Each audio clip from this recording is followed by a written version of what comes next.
Hello everyone, मैं कल्पना अपने channel में आप सभी का स्वागत करती हूँ। तो चलिए देखते हैं आगे टॉपिक को हमें कहाँ देखना है। तो अपवाह तंत्र, जो कि हमने इसको 5 पार्ट में डिवाइड किया था, यानी थर्ड चैप्टर को हमने 5 पार्ट में पढ़ा है इसको। तो 4 पार्ट मैंने इसके आपके कवर करवा दिए हैं। तो 4 पार्ट अगर अभी तक आपने नहीं देखे तो उसको जाकर देख लीजिए, क्योंकि आज मैं इसका 5th पार्ट कवर करवाने वाली हूँ। जैसे ही हमारा 5वां पार्ट खत्म होता है इसका, तो चैप्टर नंबर 4 पर हम लोग चले जाएंगे, जो कि आपका क्लाइमेट है, इंपोर्टेंट है, जलवायु वाला चैप्टर आपका दिया हुआ है। और देखिए, अगर आप वीडियो पर पहली बार आए हैं और चैनल पे आप नए हैं और चैनल को अगर आपने सब्सक्राइब नहीं किया है, तो सबसे पहले चैनल को सब्सक्राइब करके बगल में लगे बेल आइकन को प्रेस कर दीजिएगा, ताकि आप तक नोटिफिकेशन पहुंचे सबसे पहले। तो चलिए टॉपिक को स्टार्ट करते हैं, कहाँ से देखना था। और अगर देखिए 6 से 10 तक का भूगोल भी मैंने आपको करवा दिया है, अगर आपने नहीं देखा है तो उसको भी आप जाके देख लीजिए, ठीक है।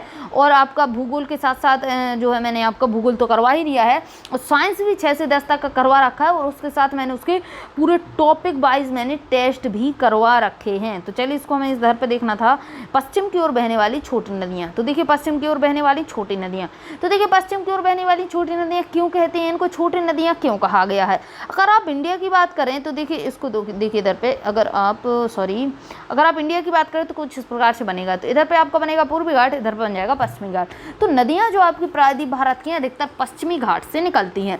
अब देखिए, आप अगर पश्चिमी घाट से नदियाँ निकलती हैं तो जाएंगी कहाँ, या तो ये पूरब की साइड बहेंगी, ठीक है, महानदी, गोदावरी, कृष्णा, कावेरी, इस प्रकार से आएंगी नदियाँ, और कुछ इसको जाल पूरा बना देंगी। तो ये हो गया।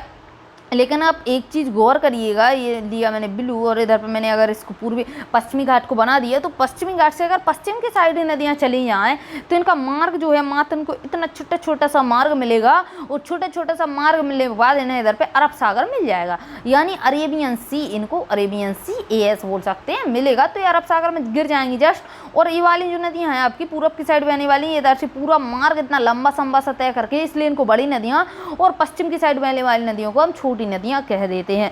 तो आपको समझ में आ गया होगा कि इनको हम छोटी बड़ी नदियाँ क्यों बोल रहे हैं। तो चलिए आगे देखिएगा, अरब सागर की ओर बहने वाली नदियों का जल मार्ग, जो इनका जल मार्ग है वो छोटा है, तो इसलिए हम इनको छोटी नदियाँ कहते हैं। अब सीधा सीधा पूछ रखा है कि इनका मार्ग छोटा क्यों है, तो मैंने अभी तो बताया कि एक तो आपका पूरब घाट होता है, एक आपका पश्चिमी घाट है, ठीक है, ये हो गया आपका पूर्वी घाट, ये हो गया पश्चिमी घाट। अब पश्चिमी घाट से अधिकतर नदियाँ आपकी प्रायद्वीप भारत से निकलती हैं, यानी प्रायद्वीप भारत की अधिकतर नदियाँ आपके पश्चिमी घाट से निकलती हैं।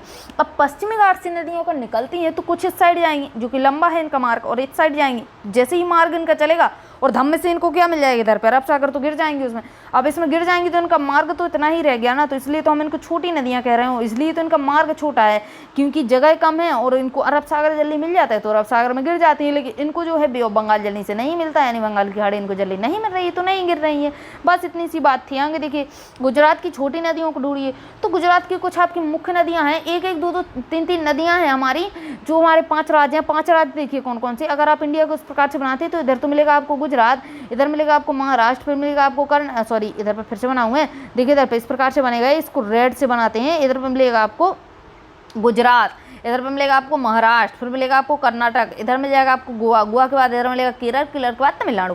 तो जो 5 राज्य हैं, इन 5 राज्यों में ही इसको क्या करूँ मैं, गुलाबी कर लिया। चलिए गुलाबी कर लिया। इसमें देखिए पूर्वी घाट से पश्चिमी घाट अगर आप बात करते हैं, तो पश्चिमी घाट आपका इन 5 राज्यों में ही फैला हुआ है। कौन कौन से में, एक तो आपका गुजरात है, ठीक है, गुजरात के बाद अगर आप बोलते हैं गुजरात, गुजरात के बाद अगर आप बोलते हैं तो महाराष्ट्र, महाराष्ट्र के बाद गोवा, गोवा के बाद आपको कर्नाटक, कर्नाटक के बाद केरल। तो 5 हैं, ठीक है। और ये 5 जो आपके राज्य हैं, इन्हीं राज्यों की हम छोटी नदियों के बारे में बात करेंगे, क्योंकि इन्हीं राज्यों से क्या है, पश्चिम की साइड नदियां बहेंगी। तो सबसे पहले बात करें हम गुजरात की, तो चलिए गुजरात की देख लेते हैं। तो गुजरात की प्रमुख नदियां पूछ रहा है इधर पे। तो जो गुजरात की 2 मुख्य नदियां हैं, एक तो आपकी माही है, और एक है माही, एक है साबरमती। तो दोनों याद रखना, माही और साबरमती गुजरात की मुख्य नदियां हैं। लेकिन इनके बाद आपको एक विश्वामित्री नाम से नदी याद रखनी है, क्योंकि विश्वामित्री भी आपकी गुजरात में बहती है। कौन सी, विश्वामित्री। अब अगर आप बात करेंगे, इनकी 3 नदियां मैंने आपको बताई, लेकिन अगर आप देखेंगे उसमें गूगल में सर्च करेंगे गुजरात की पश्चिम की साइड बहने वाली छोटी नदियां, तो उसमें आपको कुल मिला के 44 नंबर देता है, ठीक है। यानी नदियों की जो संख्या है कितनी दिखाता है, 44 संख्या दिखाता है। तो 44 नदियां तो आप याद करेंगे नहीं, क्योंकि अगर छोटी छोटी धाराएं हम याद करने को बैठ गए तो भूगोल कभी खत्म ही नहीं कर पाएंगे, ठीक है। एग्जाम निकालना तो नामुमकिन हो जाएगा। तो सारी नदियां नहीं याद करनी है, कुछ याद करनी है। तो माही लूनी, माही लूनी नहीं, लूनी तो आपकी उधर की है राजस्थान की, लेकिन साबरमती और माही आपकी इधर की मुख्य है, और एक है आपकी विश्वामित्री। 3 नदी याद कर लेना। वैसे तो आप देखिए तो धरतमती, रंगमती, गंगावती, ऐसी तो बहुत सारी नदियाँ हैं, ठीक है। 44 है, नहीं याद करनी है। आगे देखिए क्या है, जो कि आप इधर पे देखिए एक और दी हुई है, शत्रुनिजी एक ऐसी ही नदी है जो अमरावली जिले के डलकहवा से निकलती है। अब देखिए आगे शत्रुनिजी बता दिया इन्हें।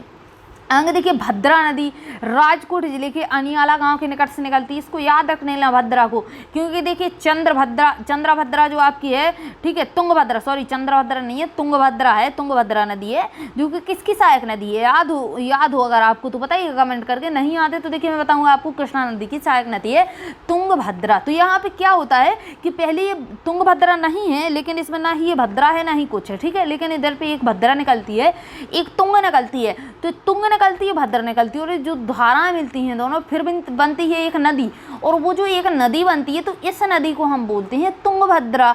और ये तुंगभद्रा आपकी किसकी सहायक नदी, तो ये आपकी कृष्णा की सहायक नदी है। तो अगर आप इसको याद करना चाहें, भद्रा नदी राजकोट के अनियाली गांव से निकट से निकलती है, तो इसको याद कर लेना आप लोग, इंपॉर्टेंट है, ठीक है। अगर आप देखें ढांडर नदी पंचमहल जिले के घंटार गांव से निकलती है, तो ये ढांडर नदी निकलती है पंचमहल जिले के घंटार गांव से। आगे देखिए साबर और माही प्रमुख नदी है, कहाँ की, गुजरात की, तो मैंने तो आपको पहले ही बता दिया। अब महाराष्ट्र की बात करते हैं, तो देखिए महाराष्ट्र पे इधर पे नासिक जिला, अब नासिक है, ठीक है, तो नासिक जिला कहाँ मिलेगा आपको, इसमें नाम नहीं दिया राज्य का, लेकिन बता दिया नासिक जिला के त्रिबक पहाड़ियों में 670 मीटर की ऊंचाई पर बैतरणी नदी निकलती है। तो आपको नासिक जिला मिलेगा कहाँ, नासिक जिला आपको बोले तो महाराष्ट्र में मिल जाता है। तो नासिक जिले से जो नदी निकलती है वो कहाँ की मुख्य नदी होगी, महाराष्ट्र की होगी। तो अगर आप बैतरणी की बात करें तो बैतरणी आपकी महाराष्ट्र की मुख्य नदी मानी जाती है। तो इसको बैतरणी को याद रखना इंपॉर्टेंट है, ठीक है। नासिक की त्रिबक पहाड़ियों से निकलती है, जो कि आपकी नासिक जिले के त्रिबक पहाड़ियों से निकलती है। 670 मीटर की ऊंचाई पर बैतरणी नदी है, जो कि आपकी कहाँ है, तो महाराष्ट्र में है। अब बात करेंगे कालिंदी। तो देखिए बैतरणी तो आपकी हो गई कहाँ की, महाराष्ट्र की। अब हम बात करेंगे कालिंदी नदी। तो कालिंदी नदी बेलगांव जिले से निकलकर करवाड़ की खाड़ी से निकलती है। कहाँ से, बेलगांव जिले से निकलकर करवाड़ की खाड़ी में गिरती है। गिरती कहाँ पे, करवाड़ की। तो कालिंदी बेलगांव आपको पता है कहाँ मिलेगा, तो बेलगांव मिलेगा आपको कर्नाटक में। तो कालिंदी कहाँ की अब मुख्य हो जाएगी, तो वो आपकी कर्नाटक की हो जाएगी। तो कालिंदी कर्नाटक, कालिंदी में भी आपका का है आगे, कर्नाटक में भी आगे का है। तो याद रखना कि कालिंदी को कर्नाटक कर देना और बैतरणी आ जाए तो उसको महाराष्ट्र कर देना, ठीक है। अगर आपको कन्फ्यूजन हो तो मैंने आपको अलग अलग बता दिया है कि का से कालिंदी कर दे, वो का से कर्नाटक, का से कालिंदी, लेकिन बैतरणी आपका महाराष्ट्र कर देना, ठीक है। हो गया, दोनों नदी हो गई आपकी। अब हम बात करेंगे बेदती नदी। बेदती नदी हुबली धारवाड़ से निकलती है। तो जो आपकी बेदती नदी है वो हुबली धारवाड़ से निकलती है। तो ये हुबली भी आपका कर्नाटक में है, ठीक है। तो हुबली धारवाड़ भी आपका कर्नाटक में, तो बेदती नदी भी आपकी कहाँ की हो गई, कर्नाटक की हो गई। अब देखिए मुख्य नदी कौन सी है आपकी कर्नाटक की, और ये जो बेदती है 161 किलोमीटर लंबा मार्ग तय करती है और जाके गिर जाती है अरब सागर में। अब हम बात करेंगे हम सरामती पश्चिम की ओर। सरावती नदी की बात करेंगे, बहुत मुख्य नदी है, इसको मत भूलना। ये कर्नाटक की बहुत प्रमुख नदी है, इस पे आपका जलप्रपात भी है, इसलिए इसको बहुत मुख्य माना जाता है, ठीक है। तो देखिए इसको बहुत मुख्य माना जाता है। पूछा जाता है कौन से राज्य की है, तो सरावती किसकी है, तो कर्नाटक की। कौन सा जलप्रपात है, तो जोग या गरसोप्पा जलप्रपात है, ठीक है। इसलिए जोग या गरसोप्पा के नाम से प्रसिद्ध है। जलप्रपात की वजह से ये नदी प्रसिद्ध है। एग्जाम में सीधा पूछता है कि जोग या गरसोप्पा जलप्रपात किस नदी पर है, उसके नाम 2 हैं। कौन कौन से हैं, जोग या गरसोप्पा। इधर पे देखिए ये नाम दिए गए हैं इसके, जोग या गरसोप्पा, अलग अलग नाम है। जैसे कि हम लोगों के होते हैं, स्कूल का अलग होता है, घर का अलग होता है, और मतलब इस प्रकार से अलग अलग नाम होते हैं। उसी प्रकार से आपके इसके गरसोप्पा के अलग अलग नाम है। इसका जोग भी बोलते हैं, इसको गरसोप्पा भी बोलते हैं। चलिए आगे देखिए, शरावती पश्चिम की ओर बहने वाली कर्नाटक की महत्वपूर्ण नदी है। कहाँ की है, कर्नाटक की है। शरावती कर्नाटक के शिमोगा जिले से निकलती है। इसका जिले का नाम याद रखना, कौन सा जिला, शिमोगा, ठीक है। तो किस जिले से निकलती है शरावती, शिमोगा से। और इसका जलग्रहण क्षेत्र आपका 2200 वर्ग किलोमीटर, कितना है, 2200 वर्ग किलोमीटर, बड़ा है। यानी मतलब ठीक है, आपका बड़ा नहीं है क्योंकि अभी और बड़ी बड़ी नदियाँ हैं आगे, ठीक है। तो आपका बड़ा नहीं है, ठीक है। देखिए 2200 वर्ग किलोमीटर का क्षेत्र जो इसका बनाती है, ठीक है। तो ये देखिए आगे याद रखना। और एक चीज़ और याद रखना, जो आपकी सरस्वती नदी है उसमें सरस्वती और शरावती में लोग बाग कन्फ्यूज कर देते हैं, लेकिन आपको याद होना चाहिए कि सरस्वती नदी जो है हमारी उत्तर भारत की नदियों में से एक नदी है जो कि आपकी पंजाब और हरियाणा में बहती है। ठीक है, पंजाब हरियाणा में बहती है कौन सी, सरस्वती। लेकिन शरावती आपकी प्रायद्वीप भारत की नदी है जो कि पश्चिम की साइड गिरती है, जो कि आपकी कर्नाटक की मुख्य नदी है जिस पर जोगी अगरसुपा जलप्रपात बना हुआ है। तो इतनी बात हो गई आपकी, दोनों नदियों को अलग रखना, सरस्वती और शरावती अलग रखना, एक आपकी उत्तर भारत की, एक आपकी प्रायद्वीप भारत की है। आगे बात करेंगे उस नदी का नाम ज्ञात कीजिए जिस पर अगरसुपा जलप्रपात है। तो अभी अभी तो मैंने बता दिया कौन सी नदी है, शरावती नदी है। ठीक, चलिए आगे देखिए, इस प्रकार से भी पूछ लेता है अगरसुपा किस राज्य में है, तो कर्नाटक में है। आगे देखिए गोवा, गोवा हमारा मुख्य जो है, गोवा मुख्य राज्य है। तो गोवा की दो ही मुख्य नदियां हैं, दो ही नदियों का गोवा में नाम लिया जाता है कि गोवा की बात करें तो दो ही नदियों का नाम आता है, एक तो आता है आपका मांडवी और दूसरा आता है जुआरी। ठीक है, एक मांडवी नाम आएगा, एक आ जाएगा आपका जुआरी। तो मांडवी जुआरी गोवारी, ठीक है, इस प्रकार से याद रखना है, मांडवी जुआरी गोवा। ठीक है, मांडवी जुआरी गोवा, इस प्रकार से याद रखना है। आगे बात करेंगे हम, आप इसे मानचित्र में कर लीजिए तो नहीं देखना है। आगे देखिए केरल की तटरेखा छोटी है, बिल्कुल छोटी है, क्यों नहीं है छोटी, यानी उतना मतलब उतना क्षेत्र नहीं है कि लंबी लंबी नदी बह जाए। तो केरल की तटरेखा कैसी है, छोटी है। केरल की सबसे बड़ी नदी जो है भरतपुजा अन्नामलाई पहाड़ियों से निकलती है। तो जो आपकी भरतपुजा नदी है किन पहाड़ियों से निकलती है, तो अन्नामलाई की पहाड़ियों से निकलती है। और एक चीज और आप लोग याद रखना इधर पे कि मतलब सबसे बड़ी नदियों की बात करी गई है। ठीक है, क्या बात करी गई है, अन्नामलाई की पहाड़ियों से निकलती है। ठीक है, अन्नामलाई से आपको कुछ याद आ गया होगा, मैंने पहाड़ियाँ पढ़ाई थी, इस पे सबसे ऊंची चोटी है किसकी, दक्षिण भारत की हाईएस्ट पीक है यहाँ पे अन्नामुडी, अन्नामलाई पे। ठीक है, उन्हीं अन्नामलाई की पहाड़ियों से निकलती है भरतपुजा। इसको भरतपुजा भारत पूजा दो तीन नाम इसको दिए जाते हैं अलग अलग। तो याद रखना केरल की सबसे बड़ी नदी है, केरल की सबसे बड़ी है, जिसका नाम दूसरा है पोन्नानी, इसका दूसरा नाम है पोन्नानी। तो इसके नाम याद रखना भाई, दो दो नाम दे देते हैं तो लोग वहाँ कन्फ्यूज हो जाते हैं। तो के नाम याद रखना कि इसका दूसरा नाम है पोन्नानी, तो इसका आपको नाम याद रखना पड़ेगा। अब आगे अगर आप बात करते हैं कि जो बता रखा है कि यह लगभग 5400 वर्ग किलोमीटर को अपवाहित करती है। अब बता रखा है कि इसके जलग्रहण क्षेत्र की तुलना कर्नाटक की शरावती नदी से कर दीजिए। तो शरावती का तो 2200 ही था ना, इसका तो लगभग 2.5 गुना है शरावती से पोन्नानी का लगभग 2.5 गुना क्षेत्र बड़ा है। ठीक है, तो बस ठीक है, इसका कितना है, 2.5 गुना है, तो हमने तुलना कर ली। चलिए आगे देखिए पेरियार, हमने भरतपुंजा को देख लिया, अब हम देखेंगे पेरियार। तो जो पेरियार केरल की सबसे बड़ी दूसरी नदी, याद रखना कि पेरियार दूसरे नंबर पर, लोग बाग इसको फर्स्ट पे कर देते। ठीक है, तो सबसे बड़ी भरतपुंजा है और दूसरा केरल में पेरियार सेकंड नंबर की बड़ी नदी है। और इसका जो जलग्रहण क्षेत्र है वो है आपका बामन, यानी देखिए इधर 5250 बोल सकते हैं आप, यानी 5250 बोल सकते हैं। तो इसका इतना वर्ग किलोमीटर फैला हुआ क्षेत्र है। आप देख सकते हैं कि स्थापूजा और पेरियार नदियों के जलग्रहण क्षेत्र में बहुत कम अंतर है। तो यही आपकी स्थापूजा और भरतपुजा की बात कर रहा है। ठीक है, तो भरतपुजा आपकी 5400 थी और ये आपकी कितनी है, तो इसकी 5250। अगर आप बात करें तो 150 वर्ग किलोमीटर का अंतर लगभग आ रहा है, यानी कुछ ज़्यादा क्षेत्र आपका नहीं है। आगे देखिए केरल की अन्य उल्लेखनीय नदी में है पाम्बा। केरल की आपको 3 नदियां याद रखनी है, भरतपुंजा जिसका मुख्य क्या है, उसमें मुख्य आपको याद रखना है केरल की सबसे बड़ी नदी है। दूसरी बात करेंगे आप पेरियार नदी, अगर आप पेरियार नदी की बात करते हैं तो वो सेकंड लार्जेस्ट नदी है। पेरियार याद रखना मुख्य नदी है केरल की, और भरतपुंजा भी मुख्य नदी है। भरतपुंजा फर्स्ट नंबर पे है, पेरियार आपकी सेकंड नंबर पे। लेकिन आपको तीसरी नदी याद रखनी है पाम्बा। क्यों, क्योंकि ये किस में गिरती है, वेम्बनाड झील में गिरती है। और केरल की वेम्बनाड झील है बहुत आपकी जो है बहुत इंपॉर्टेंट है। यहाँ पे जो है आपका नौकायान होता है, मछुआरे मछली पकड़ते हैं, तो ये मतलब काफ़ी चीज़ें इधर पे पाई जाती हैं वेम्बनाड झील में। तो एग्जाम में पूछा जाता है वेम्बनाड झील किस राज्य में, तो हम बताएंगे किस राज्य में, हम बता देंगे केरल में है। इसमें केरल की कौन सी नदी जाकर गिरती है, तो पाम्बा गिरती है। पाम्बा अपना उत्तर केरल में कितना मार्ग तय करती है, तो 177 किलोमीटर का मार्ग तय करती है लंबा, हो जाके किस में गिर जाती है, तो वेम्बनाड झील में गिर जाती है। इसमें नौकायान किया जाता है, आपको पता है, आपको नौकायान किया जाता है, यानी नौकाएं दौड़ाई जाती हैं। नौकाएं क्या होती हैं आपकी, तो नौकाएं आपकी क्या रहती हैं, तो इधर पे चलिए, इधर पे आगे देखते हैं। आगे देखिएगा, शेयर वाला ऑप्शन दब गया था, कोई बात नहीं, चलिए आगे देखते हैं। अध्यापक महोदय पश्चिम की ओर बहने वाली छोटी नदियों की तुलनात्मक महत्व की व्याख्या कर सकते हैं। तो इसको छोड़ दीजिए, इसमें नहीं देखना है आपको। अगर इसका जलग्रहण क्षेत्र देखना है तो देख लीजिए, साबरमती, माही, ढांढर, कालिंदी, शरावती, भरतपुंजा, पेरियार। तो ये नदी दी हुई है, कुछ कर लेना आप लोग, इसमें एक बार देख लेना इसको। चलिए आगे देखिएगा, इसमें क्या है, तो देखिए पूरब की ओर बहने वाली छोटी नदियाँ अभी हमने देखी थी पश्चिम की ओर तो हमने देख ली। अब हम देखेंगे पूरब की ओर। अगर आप इसको इस प्रकार से बनाते हैं तो ये रहा आपका पश्चिमी घाट, ये रहा हमारा पूर्वी घाट। देखिए महानदी, गोदावरी, कृष्णा, कावेरी, तो इस प्रकार से नदियाँ आपकी बन गई। ठीक है, अभी हमने बताया था माही, लूनी, साबरमती इस प्रकार से आपकी बहेंगी। इधर पे आपकी पेरियार मिल जाएगी, पाम्बा मिल जाएगी, ठीक है, सब भरतपुंजा मिल जाएगी, और मांडवी, ज्वारी आपकी गोवा में मिल जाएंगी। तो इस प्रकार से बहुत सारी नदियाँ आपको मिल जाएंगी छोटी छोटी। तो अभी हमने क्या देखा कि पश्चिम की साइड बहा दी हमने छोटी नदियाँ, इधर से बहेंगी ना, यहीं से तो आपका मानसून टकरा के पश्चिमी घाट से तो नदियाँ निकलती हैं। ठीक है, आपकी प्रायद्वीप भारत की अगर आप बात करें, अगर आप दक्षिणी भारत की बात करें, तो नदियों का स्रोत कहाँ है? पश्चिमी घाट में।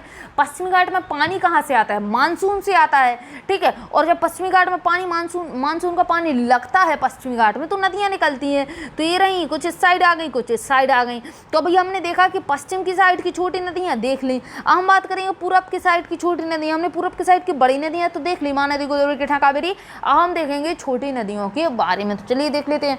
प्रायद्वीप में बहुत बड़ी संख्या में नदियाँ अपनी सहायक नदियों के साथ पूरब की ओर प्रवाहित होती हैं, यानी महानदी, गोदावरी, कृष्णा, कावेरी की जितनी भी आपकी सहायक नदियाँ हैं उनमें मिलती हैं, फिर पूरी एक नदी बनती है आपकी, और बड़ी नदी बनती है और बंगाल की खाड़ी में जाके गिरती है। तो इतनी बात तो आपको क्लियर है। अब देखिए आगे, क्या इसमें से कुछ नदियों के नाम बता सकते? तो यही तो नदियों के नाम बताए हैं मैंने, महानदी, गोदावरी, कृष्णा, कावेरी।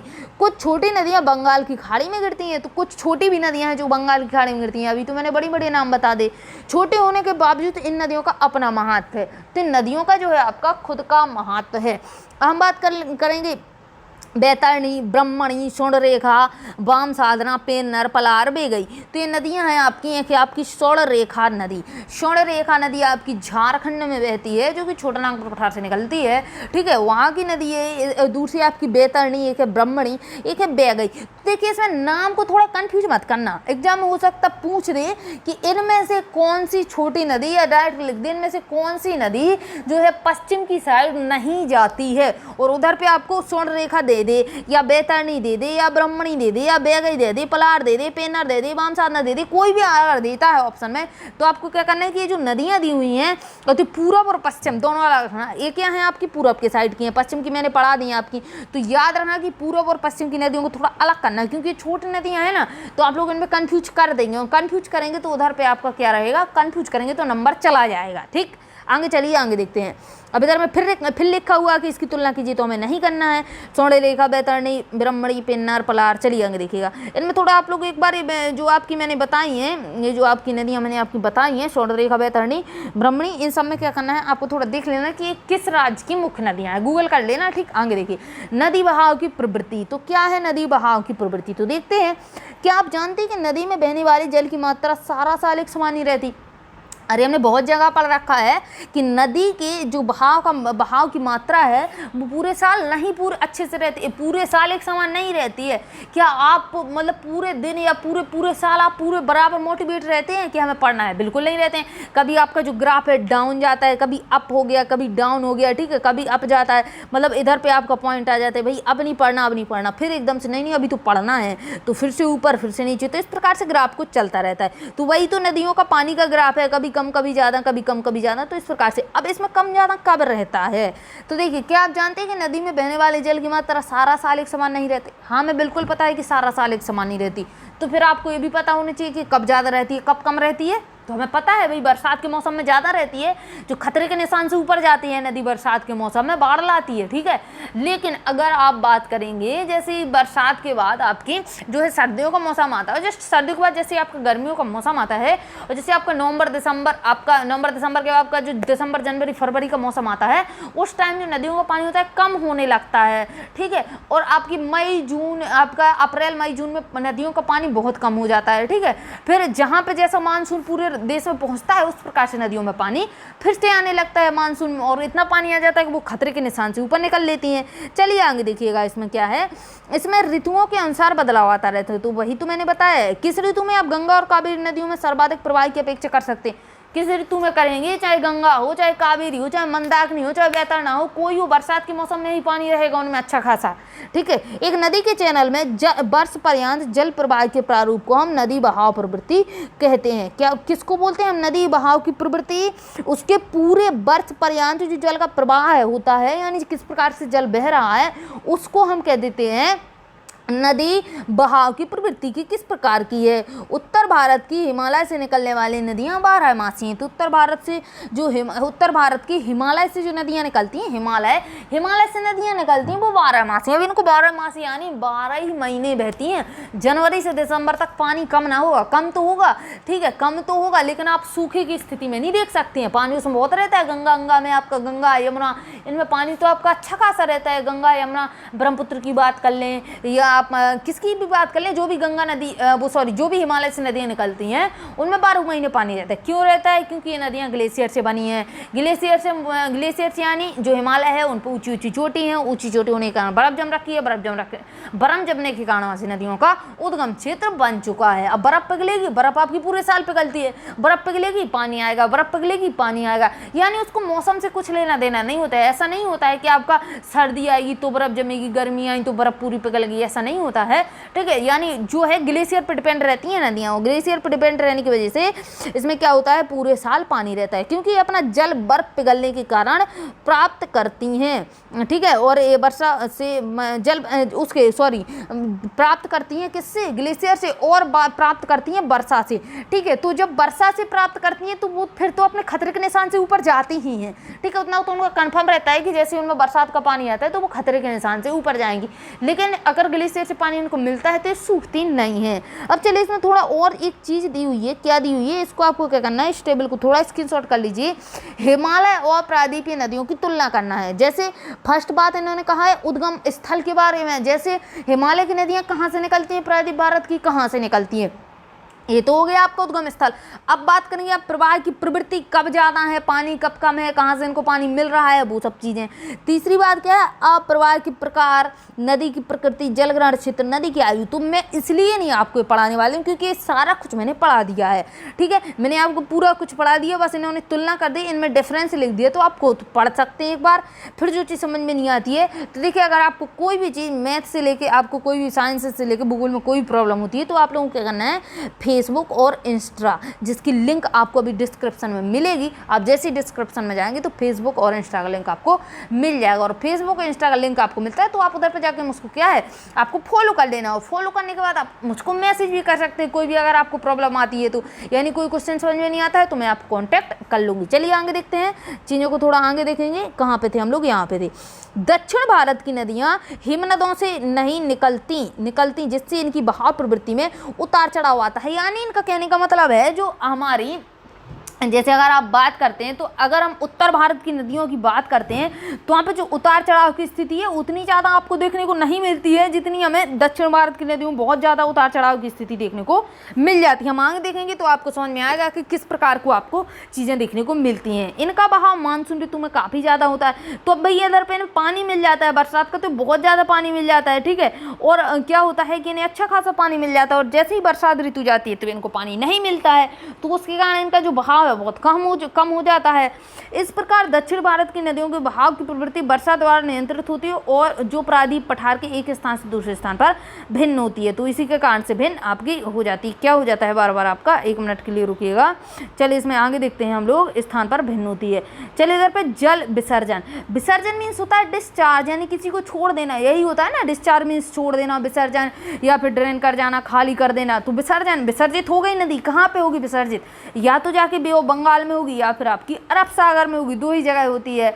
जल विसर्जन नदी में समय अनुसार जल प्रवाह के आयतन का माप होता है। तो जब नदी का जल होता है, विसर्जित होती है नदी, वहाँ पे इसके आयतन की माप की जाती है, ठीक है, वहाँ पे इसके आयतन की माप की जाती है, जिसे हम क्यूसेक्स या क्यूमैक्स कहते हैं। तो क्यूसेक्स का जो आपको फुल फॉर्म होता है वो होता है क्यूबिक फुट प्रति सेकेंड। इसका एग्जाम में पूछ लेना सीधे, क्यूसेक्स या क्यूमैक्स रख दे कि ये क्या है, किस चीज़ की माप है। तो नदी का जहाँ जल आपका विसर्जन होता है उसके आयतन का माप होता है, उसका जहाँ उसका प्रवाह होता है विसर्जन के समय, उधर पे हम आयतन के माप को हम क्यूसेक्स और क्यूमैक्स से मापते हैं। तो इस चीज़ को याद रखना, क्यूसेक्स का फुल फॉर्म आपका क्यूबिक फुट प्रति सेकंड, फुल फॉर्म याद रखना। क्यूमैक्स की बात करें तो क्यूबिक मीटर प्रति सेकंड, तो दोनों याद रखना। अब चलिए आगे देखते हैं, अब देर पे देखिए, गंगा नदी में न्यूनतम जल प्रवाह जनवरी से जून की अवधि के दौरान होता है। तो गंगा नदी में न्यूनतम जल प्रवाह जनवरी से जून की अवधि के दौरान होता है। क्यों होगा भाई? जून से जनवरी से होता है न्यूनतम। क्यों होता है? क्योंकि देखिए जुलाई के फर्स्ट सप्ताह में यूपी में आपका मानसून आता है, चलिए मान लिया आ गया, ठीक है। यानी जून, जुलाई, अगस्त, सितंबर, इधर पे तो आपका जो है बरसात का मौसम रहता है। सितंबर के बाद देखिए अक्टूबर, नवंबर, दिसंबर, जनवरी, तो ये आपका सर्दियों का मौसम रहता है। अब जैसे ही आपका बरसात का 2 महीने निकलता है, बरसात के मौसम का 2 महीने निकलेगा, तो बहाव जो है नदी का कम होने लगेगा। यानी जनवरी, फरवरी, मार्च, अप्रैल, मई, जून, तो इन महीनों में इसका बहाव कम रहेगा। क्योंकि देखिए जून, मई, जून आपका सब गर्मियों के मौसम बरसात तो मिलती नहीं है। खासकर से उत्तर भारत में तो बिल्कुल बरसात नहीं मिलती है आपको जनवरी से जून के महीनों में, ठीक है। तो नदी का पानी थोड़ी कम होने लगता है। यानी प्रवाह जो, अगर आपका न्यूनतम गंगा का प्रवाह पूछे, याद रखना कब किसका प्रवाह ज़्यादा रहता है। तो अगर गंगा नदी का प्रवाह की बात करें न्यूनतम की, तो जनवरी से जून के महीने में आपको दिख रही है, ठीक है। अगर आप बात करेंगे इसका अधिकतम कब रहता है, न्यूनतम तो हमने देख लिया कि जनवरी से जून में आपको मिल जाएगा।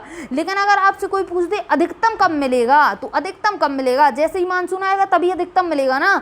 जुलाई में बरसात होगी तो अगस्त से सितंबर तक में ही आपको अच्छा गंगा में अच्छा खासा पानी मिलेगा ना।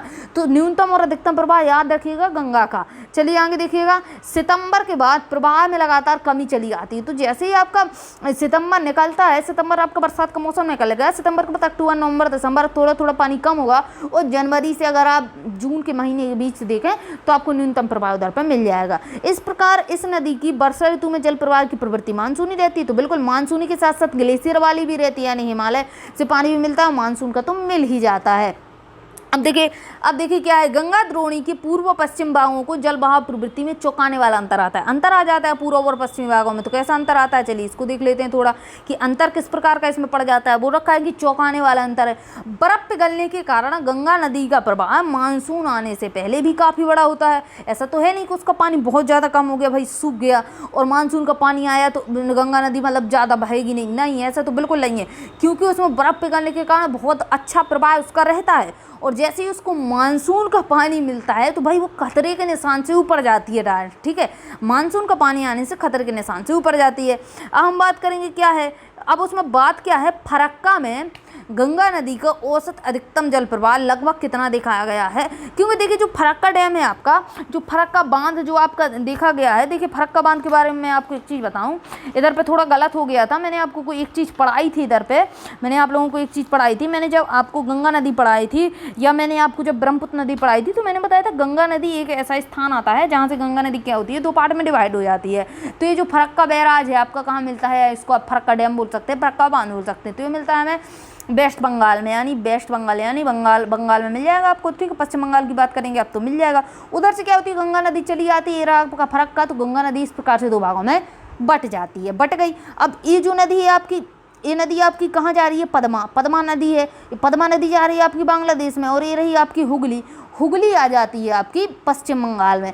तो 2 नदियों में बट जाती है। तो कहाँ से बढ़ती है, फरक्का से। कौन बढ़ती है, गंगा। अब एक चीज़ मैंने गलत कर दी थी इधर पर, मैंने आपको जब वो पढ़ाया था, मैंने क्या पढ़ाया था आपको, कहाँ पे, हाँ मैंने आपको पढ़ाया था झीलम चनाव रावी, यानी इंडस आपका जो है सिंधु घाटी, सॉरी सिंधु वाला जो पढ़ाया था, यानी सिंधु का जो प्रवाह पढ़ाया था वो पढ़ाया था। तो उधर पे सतलज और ब्यास, जो सतलज और ब्यास का मिलान बिंदु था ये वाला, वो था आपका हरिके, ठीक है, हरिके था। तो मैंने उधर पे हरिके तो बताया था आपको, उधर पे मैंने आपको हरिक्का भी बताया था, ठीक है। तो मैंने उधर पे हरिक्का जो बताया था मैंने उधर पे फरक्का ही बताया था आपको, ठीक है। वो नाम का डिसबैलेंस हो गया था, उधर पे मैंने आपको हरिक्का कर दिया था। हरिके तो आपको याद रखना है सतलज और ब्यास का मिलान बिंदु।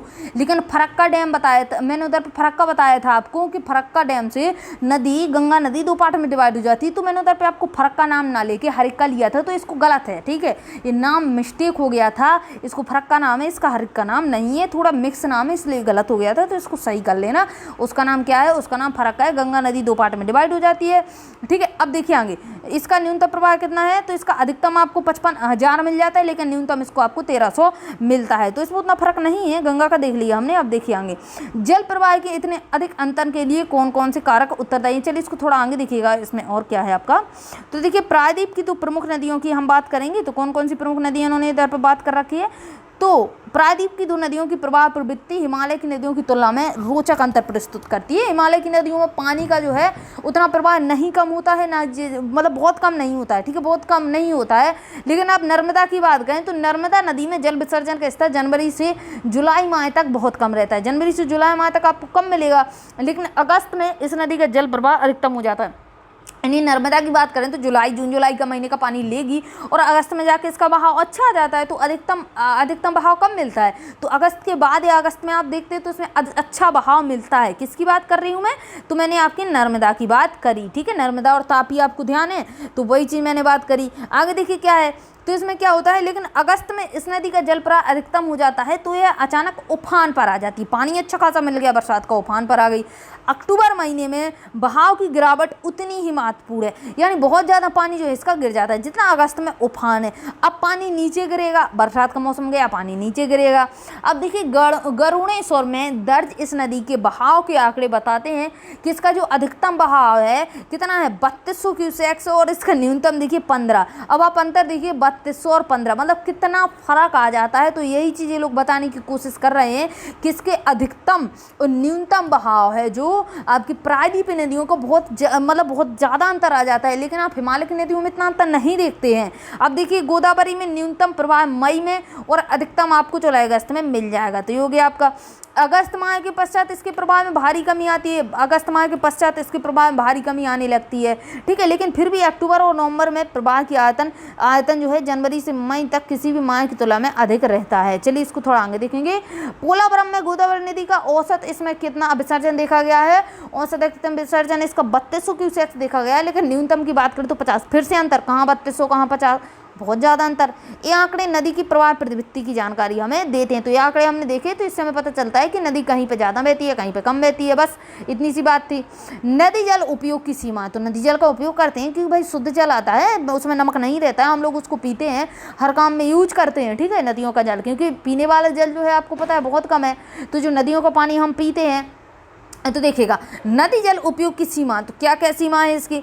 भारत की नदियाँ प्रतिवर्ष जल की विशाल मात्रा का वहन करती हैं, यानी विशाल मात्रा में पानी बहाकर उसमें समुद्र में डालती हैं, लेकिन समय और स्थान की दृष्टि से इसका वितरण समान नहीं है। तो समय और स्थान की दृष्टि, ठीक है, स्थान हमने देख लिया कि उधर आप देखेंगे तो हिमालय से निकलती है।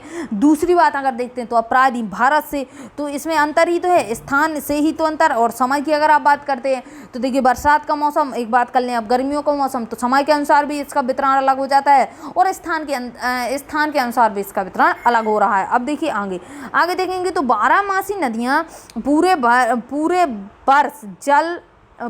वर्ष भर जल का वहन करती हैं। तो 12मासी नदियों की बात कर रहा है। 12मासी आपको कहाँ मिलेंगी, तो गंगा वगैरह यानी हिमालय में मिलेंगी। परंतु अनित्यवाही यानी कम समय पर बहने वाली नदियों में शुष्क ऋतु में बहुत कम जल रहता है। जैसे शुष्क ऋतु बोले तो आप गर्मियों का मौसम बोल सकते हैं।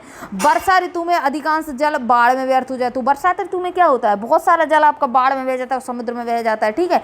इसी प्रकार जब देश के एक भाग में बाढ़ आती है तो दूसरी जगह सूखा हो जाता है।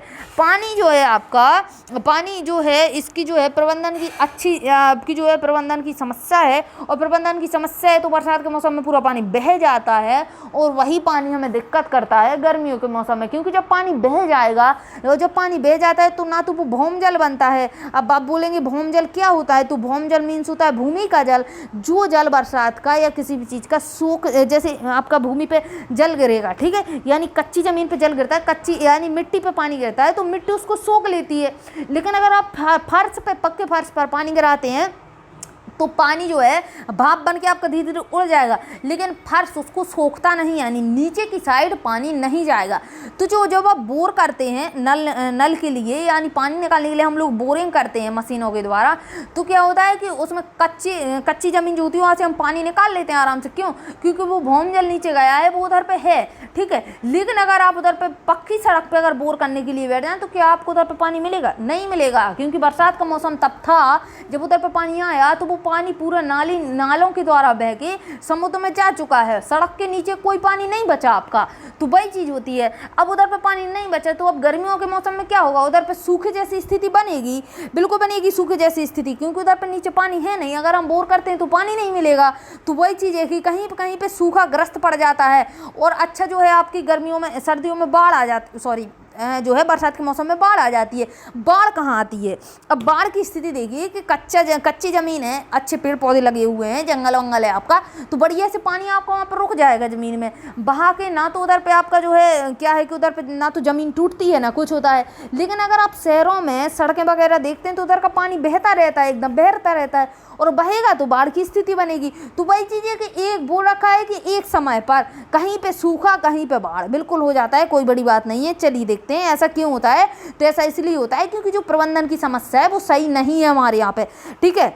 आगे देखिए, क्या आप देश में एक साथ आने वाले बाढ़ और सूखे की समस्या को देख सकते हैं। तो अध्याय 7 में हम लोग देखेंगे, इसको हटा दीजिए, जल्दी देखते हैं, टाइम आपका काफ़ी हो चुका है। चलिए आगे देखते हैं, क्या एक द्रोणी की जल आधिक्य को जल की कमी वाली द्रोणियों में स्थानांतरित करके इस समस्या को समाप्त किया जा सकता है या इसको कम किया जा सकता है। तो देखिए समाप्त करना तो देखिए नामुमकिन है, और लेकिन इसको कम किया जा सकता है। नामुमकिन मैंने क्यों बोला, क्योंकि अगर आप बात करें कि गंगा नदी है, इनने बोल रखा है कि नदियों को जोड़ना, वही तो बोल रखा है कि द्रोणी की जल आधिक्य, यानी एक द्रोणी में पानी ज़्यादा है, जल ज़्यादा है और दूसरी द्रोणी में पानी कम है, तो इनने वो रखा है एक बाल्टी लीजिए, दूसरी द्रोणी में पानी डाल दीजिए, यानी दूसरी नदी में पानी डाल दीजिए। तो ऐसा तो होगा नहीं, बाल्टी से आप पानी एक नदी से दूसरी नदी में ट्रांसफ़र नहीं कर सकते। करेंगे तो आप नहर के थ्रू, और नहर आप अगर बनाएंगे तो उसको ढलान चाहिए, और ढलान चाहिए तो देखिए ढलान उसमें क्या पड़ेगा कि अगर आप बोले गंगा नदी का पानी है, ठीक है, गंगा नदी का पानी हमने बोल दिया आपको कि कहाँ डालना है, तो कृष्णा नदी में बोल दीजिए, डाल दिया, बोल देंगे कि कृष्णा नदी में जाके डाल दीजिए। तो कृष्णा नदी में डालने से पहले आपको कहाँ कहाँ से देखना पड़ेगा कि अगर आप मैप देखें तो चलिए 1 मिनट के लिए मैप देख लीजिए आप। मैप देखने से आपको चीज़ें थोड़ा क्लियर रहेंगी। तो देखिए ये रही आपकी गंगा नदी, ठीक है, और गंगा नदी आपकी बहती कहाँ है, समतल मैदानों में बहती है, समतल मैदानों में बहती है। अब बात करें कृष्णा की, तो कृष्णा मिलेगी आपको इधर। अब गंगा का पानी एक नहर के थ्रू कृष्णा में डाला जाए तो देखिए इसको ढलान नहीं मिलेगी, क्योंकि गंगा नदी आपकी क्या है, समतल मैदान में, और पठार जो है समतल मैदान से ऊंचे होते हैं, और प्रायद्वीप में तो आपको पठारी पठार मिल जाते हैं, बघेलखंड का पठार, बुंदेलखंड का पठार, पामीर का पठार, पामीर का पठार नहीं है, बघेलखंड का पठार, छोटा नागपुर का पठार, और ये आपको बघेलखंड का पठार, फिर आपको इधर मिलेगा दक्कन का पठार। और पठार जो होते हैं समतल मैदान से ऊंचे होते हैं। अब ऊंचाई में पानी आप कैसे उल्टा पानी कैसे करेंगे, बताइए, आप उल्टा पानी कैसे कर पाएंगे कि एक ढलान चाहिए पानी के लिए, तो वो ढलान बनाना बड़ी मुश्किल का काम है, ठीक है। आप पूरे पठार को काट काट के ढलान बनाएंगे, उसको नहर जो आपकी डाली जाती है इसी प्रकार से तो डाली जाएंगी। नहर कैसे डाली जाएगी, एक ढलान बनाई जाएगी ताकि नहर में पानी जाएगा, और उस नहर से क्या किया जाएगा, गंगा का पानी मान लीजिए कृष्णा में हमें डालना है तो एक नहर बनाएंगे, तो पूरे पठार को काट काट के नहर बनाई जाएगी, एक ढलान दी जाएगी, उसको एक स्लोप दिया जाएगा ताकि गंगा का पानी ढलान के माध्यम से कृष्णा तक पहुंच सके, ठीक है। तो वो बनाना मुमकिन नहीं है क्योंकि पूरे में आपके प्रायद्वीप भारत में पठार फैले हुए हैं। तो कुछ आपकी परियोजना है जो कि गंगा को कावेरी से जोड़ने की एक परियोजना है। कहाँ गंगा कहाँ कावेरी, भाई बहुत इसमें अंतर है, उत्तर भारत और दक्षिण भारत, उधर की नदियाँ का पानी पूरी गंगा का पानी है, उनका कावेरी में जाके डाल दो। कोई बाल्टी वाला काम तो है नहीं कि एक बाल्टी उठाया और जाके डाल दिया। तो इसमें आपके सालों के साल 20-25 साल में एक नहर नहीं बन पाती ठीक से। चलिए आगे देखते हैं इसमें और क्या है, ठीक है। तो इसमें देखिए क्या है, प्रायद्वीप नदी तंत्र हम सारा कुछ देख चुके थे, तो हम गोवा की नदियाँ भी देख चुके थे। तो क्या है आपका, कहाँ पे थे, हाँ हम लोग इधर पे थे।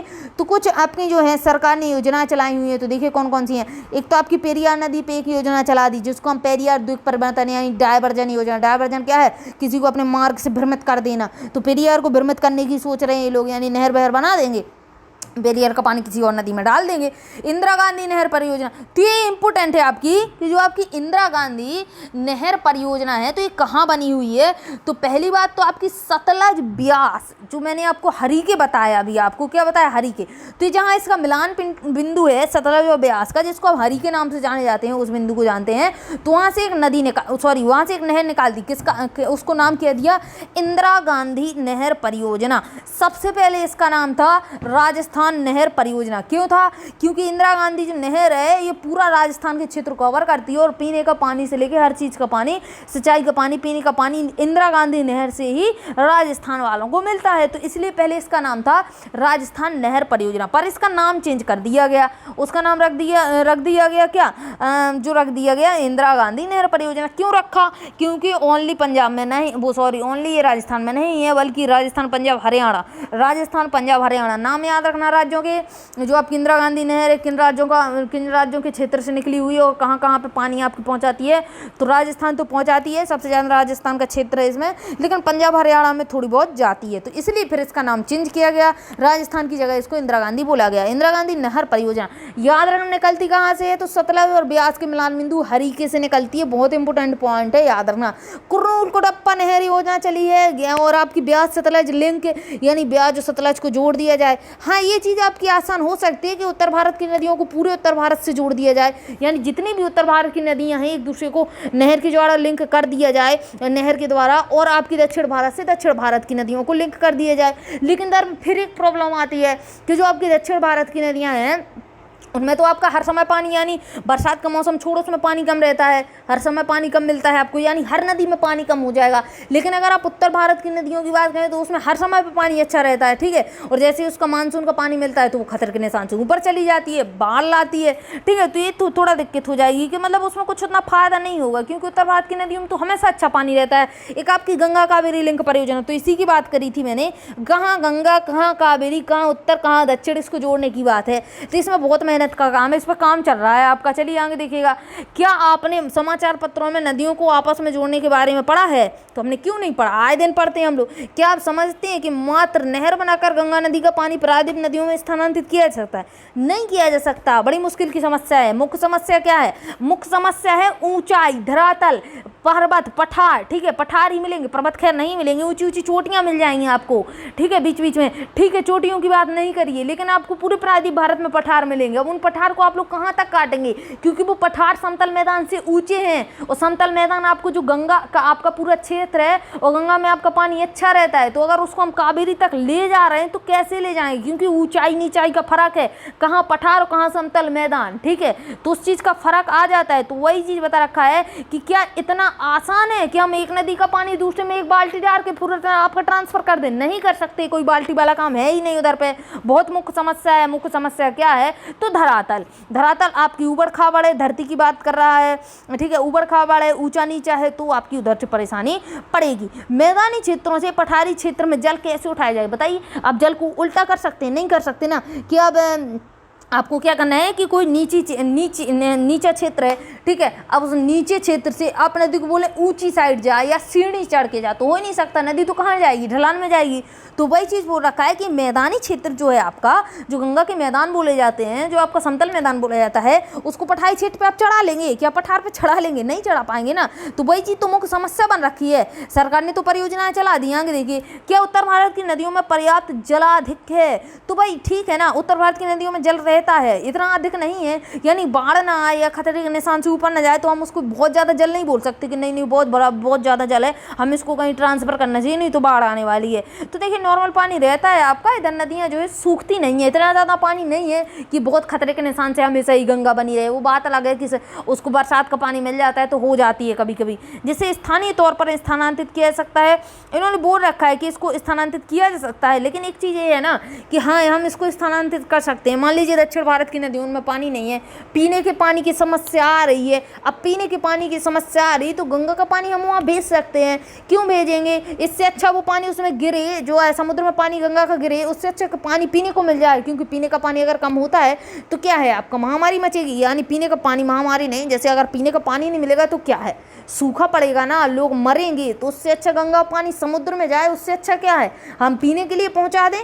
लेकिन इतना आसान नहीं है कि समतल मैदान से पठारी मैदान पे नदी को निकाल के और कावेरी में भेज दें, इतना आसान नहीं है ना। तो वही चीज़ के बारे में बात करी हुई है। अब वो रखा है कि आप बात विवाद कीजिए, इस पर मुद्दे पर लेख लिखिए, तो ये सब चीज़ें छोड़ दीजिए। चलिए आगे देखते हैं। मैंने बता दिया आपको कि प्रॉब्लम क्या है और ये परियोजनाएं चल रही हैं। तो परियोजनाएं तो आपकी बहुत चल रही हैं, ठीक है। अब क्या है कि निम्नलिखित समस्याओं का आप किस प्रकार क्रम देते हैं? क्रम देते हैं। तो देखिए पर्याप्त मात्रा में जल उपलब्ध ना होना, तो हाँ पर्याप्त मात्रा में जल उपलब्ध नहीं होता है, कहीं कहीं पे पीने का पानी इतना आपको मिलता ही नहीं है। जल प्रदूषण, तो देखिए जल प्रदूषण क्या है, जल प्रदूषण की समस्या तो आपकी हर जगह है, चाहे आप यमुना की बात करें, गंगा की बात करें, क्योंकि देखिए क्या होता है, अगर ये लोग क्या करते हैं, जो इंडस्ट्री लगी होती है, जो फैक्ट्री लगी होती है, उद्योग लगे होते हैं बड़े बड़े, नदियों के किनारे लगा लेते हैं। अब नदियों के किनारे लगा लिया, अब जो वेस्ट मटेरियल हुआ वो एसिडिक है, उसमें क्षार ज़्यादा है, उसमें अम्ल ज़्यादा है, नहीं देखते हैं, उसमें अमोनिया ज़्यादा है, यूरिया ज़्यादा है, डाई ज़्यादा है, कुछ भी मतलब जो आपका टेक्सटाइल होता है, जो आपका कपड़ा उद्योग लगा हुआ है, उसमें डाई वगैरह करने के लिए जो आपका रंग चाहिए होता है, जो डाई चाहिए होती है कपड़ा को रंगने के लिए, वो डाई आपकी नदियों में ऐसे ही बहा दी जाती है कि मतलब ऐसे ही पूरी नदियों में डाई बहा दी जाती है। उस डाई से आपका यूरिया अमोनिया कुछ भी बनता है। अब यूरिया अमोनिया आप पी सकते हैं क्या, कैसे पी लेंगे, जल प्रदूषित होता है। सेंगी आपकी जो उसमें क्या होता है कि पूरी की पूरी लाश ऐसे ही बहा दी जाती है, ठीक है। और जानवर जो है आपके, अब लाश होगी, बदबू आएगी, उसमें क्या रहेगा कि बदबू आने के कारण उसमें बदबू आने के कारण क्या लगेगा कि मछलियाँ मरेंगी, क्योंकि बदबू आएगा, पानी गंदा रहेगा, मछलियों को ऑक्सीजन नहीं मिलेगा। अब मछलियों को जब ऑक्सीजन नहीं मिलेगा तो उसमें क्या रहेगा, मछलियाँ मरेंगी। अब मछलियाँ ऊपर रहती हैं, नीचे जीव जंतु रहते हैं पानी में। अब जब नीचे जीव जंतु रहेंगे तो नीचे क्या होता है, जलीय पेड़ पौधे भी रहते हैं। अब ऊपर मछलियाँ मरेंगी तो नीचे के जीव जंतुओं को फिर ऑक्सीजन नहीं मिलती है, तो ये पूरा कनेक्शन रहता है। और जब पूरा कनेक्शन रहता है तो धीरे धीरे क्या होता है, पूरा जल जो है गंदगी में परिवर्तित हो जाता है। अब जब जल जो है गंदगी में परिवर्तित हो जाएगा तो ना तो आप उसको सिंचाई में काम ले सकते हैं, ना ही उसको पीने में काम ले सकते हैं, तो पूरा का पूरा जल बर्बाद हो जाता है। तो यही प्रदूषण वाला आपका चैप्टर में, आगे चैप्टर में बताया गया है, उसको हम डिटेल से पढ़ेंगे, मैंने आपको ऊपर का बता दिया है। अब दूसरी बात क्या है, नदी जल में गाद हो जाता है, गाद जम जाता है। ऋतुबन जल का असमान प्रवाह हो जाता है, यानी क्या होता है कि ऋतुओं में क्या होता है कि कभी जल ज़्यादा है कभी कम है, तो वो प्रवाह हो जाता है। राज्यों के बीच जल वाद विवाद होता है। क्या होता है कि एक नदी जो है उसको राज्य की सीमा नहीं पता होती कि भाई इतना पंजाब है, पंजाब के बाद हमें राजस्थान नहीं जाना है, या पंजाब के बाद हमें निकल के पाकिस्तान नहीं जाना होता है, तो ऐसा नदियों को नहीं पता होता है। तो क्या होता है, राज्यों में विवाद होता है,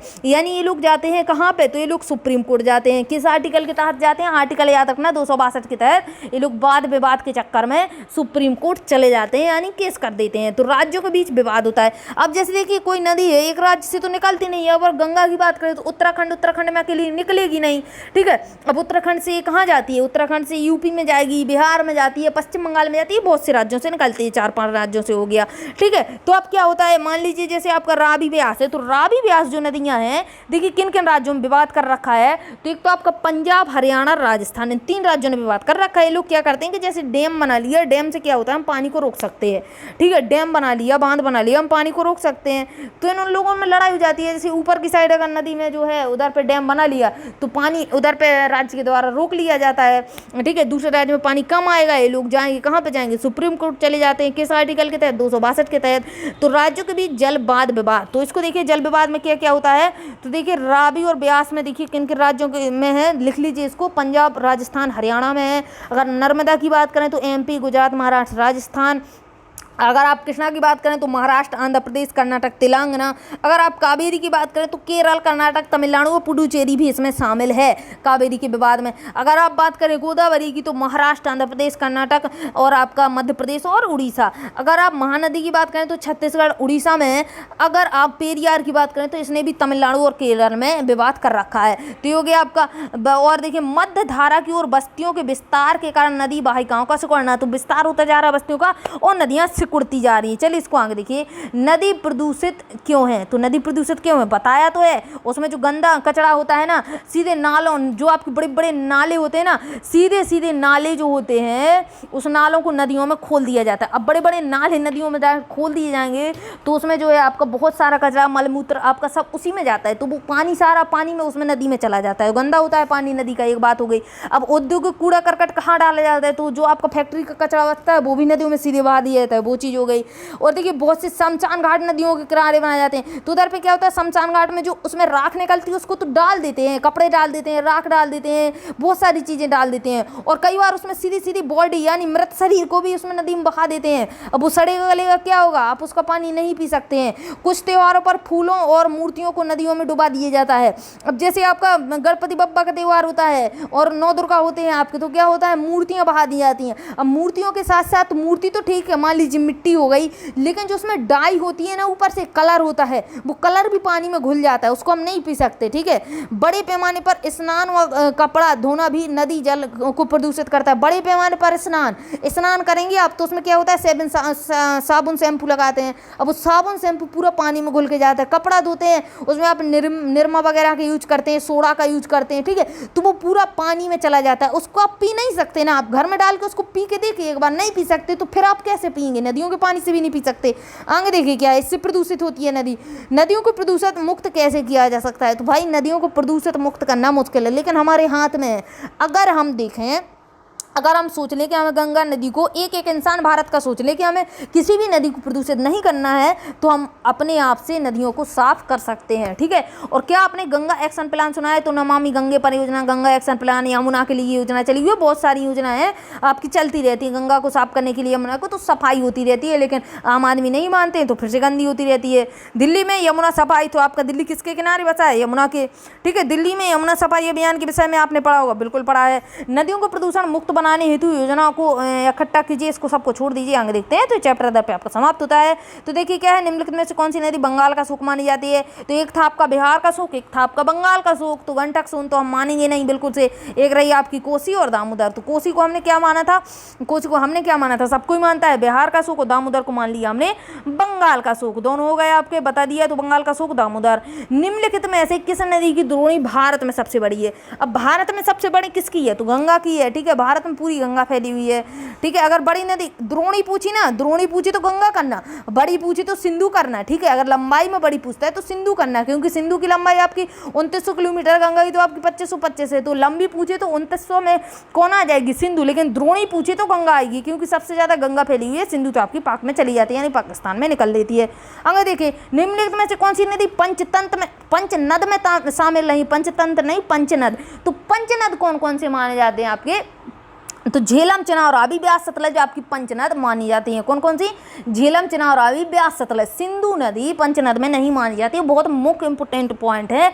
सिंधु नदी पंचनद में नहीं मानी जाती है। ठीक है, मुख्य नदी है, लेकिन इसकी जो सहायक नदी है 5, झेलम, चनाव, रावी, ब्यास, सतलज, इन नदियों को क्या माना जाता है? पंचनद माना जाता है। आगे देखिए, निम्नलिखित में से कौन सी नदी घाटी भ्रंश घाटी से बहती है? तो मैंने आपको बताया था, तो भ्रंश नदी से नर्मदा और तापी बहती हैं। तो यहाँ पे नर्मदा ही दिख रही है, तापी दिखेगी नहीं आपको।